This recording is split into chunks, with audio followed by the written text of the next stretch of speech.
What does it take to restore some of the rarest cars on the planet? We've been in this game for 50 years, and I can tell you, it's not for everyone. It tests you physically, mentally, emotionally, because the competition is just so good. But it's worth it. To grow a family business, to contribute to tradition,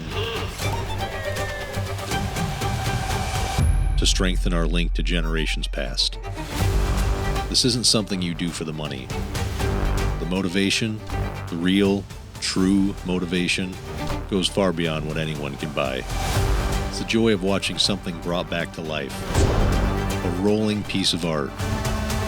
Reborn in a setting so breathtakingly beautiful, it makes the hairs on your arms stand at attention. We are driven to keep these stories alive. Ours, theirs, hers.